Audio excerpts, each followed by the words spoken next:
Selamat pagi, perkenalkan saya Rafia Dulhami. Hari ini saya akan mempresentasikan tugas mata kuliah Digital Auditing dengan judul Audit Pengendalian Internal dan Risiko Pengendalian. Pengendalian internal adalah proses yang dirancang untuk memberikan keyakinan wajar terkait pencapaian tujuan organisasi, meliputi kebijakan, prosedur, aktivitas, dan struktur organisasi.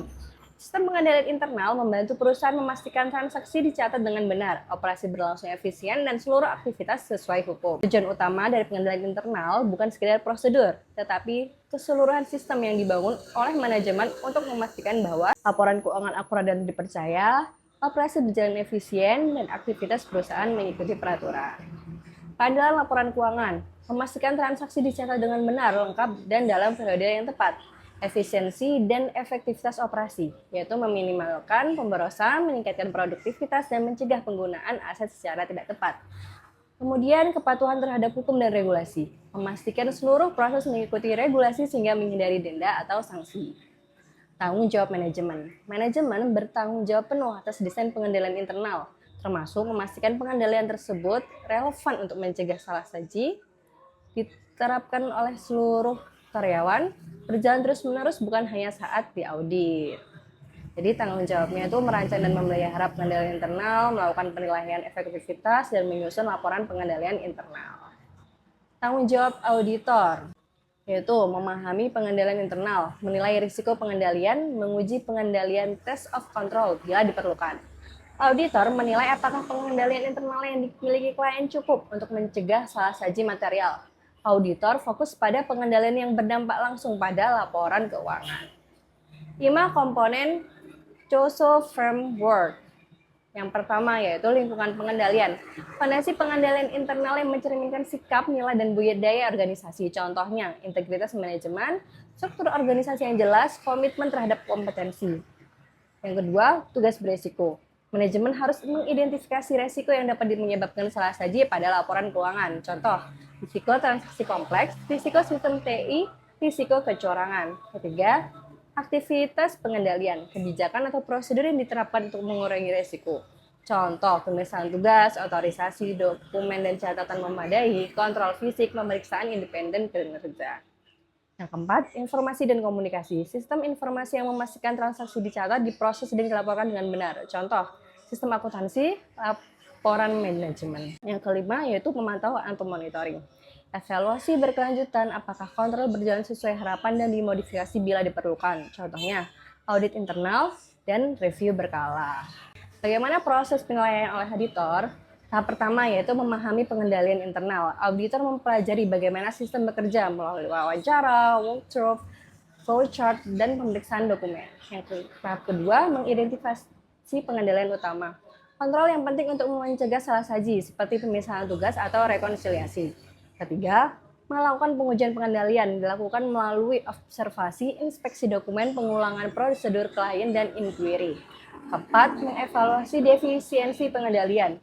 Auditor menentukan apakah kekurangan adalah defisiensi biasa, signifikan, atau kelemahan material. Yang kelima, menetapkan risiko pengendalian. Risiko pengendalian digunakan untuk menentukan pengujian substantif yang diperlukan.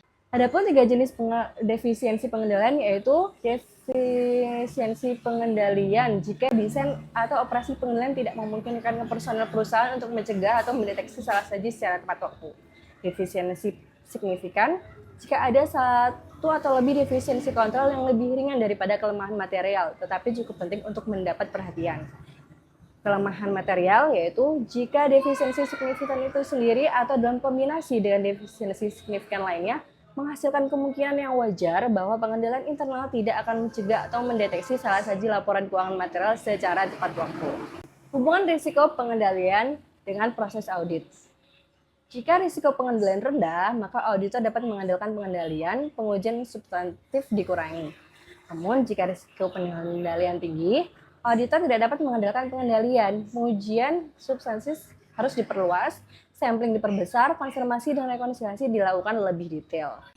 Contoh kasus, PT Sumber Makmur merupakan salah satu distributor regional yang memasarkan produk kebutuhan rumah tangga melalui skema penjualan kredit 30-60 hari pada lebih dari 180 pelanggan grosir. Namun, aktivitas operasional penjualan mengalami berbagai kendala. Ketahui bahwasanya bagian administrasi memiliki beban kerja yang tinggi dikarenakan bertugas membuat faktur, mencatat piutang ke dalam sistem sekaligus mengelola dokumen surat jalan. Adapun dokumen surat jalan yang diterbitkan tidak menggunakan nomor urut cetak, sehingga beberapa dokumen yang seharusnya kembali ke administrasi tidak dapat ditelusuri. Sedangkan pada bagian akuntansi, pegawai hanya melakukan rekonsiliasi beberapa kali dalam setahun, bukan secara rutin setiap bulan. Dan pada staf penjualan, terdapat pegawai yang tetap memproses pesanan pelanggan yang memiliki piutang jatuh tempo tanpa persetujuan manajer dengan alasan menjaga hubungan bisnis. Ternyata perusahaan selama ini tidak melakukan pemeriksaan independen atau monitoring yang memadai. Dari kasus perusahaan di atas dapat disimpulkan beberapa hal. Pemisahan tugas tidak memadai. Masalahnya, tugas otorisasi, pencatatan, dan penguasaan aset dilakukan oleh bagian yang sama. Hal ini membuat peluang terjadinya kesalahan atau kecurangan semakin besar. Solusinya yaitu pisahkan fungsi otoritas, pencatatan, dan penguasaan aset sebisa mungkin. Bila jumlah karyawan terbatas, gunakan compensation control seperti supervisi harian oleh atasan, rekonsiliasi oleh orang yang berbeda, dan persetujuan berjenjang untuk transaksi tertentu. Yang kedua, dokumen surat jalan tidak berdasarkan nomor urut. Ini masalahnya yaitu surat jalan tanpa nomor urut membuat auditor sulit memastikan apakah ada transaksi yang hilang atau ditambahkan. Ini melemahkan kontrol atas kelengkapan transaksi. Solusinya yaitu menggunakan dokumen bernomor urut tercetak.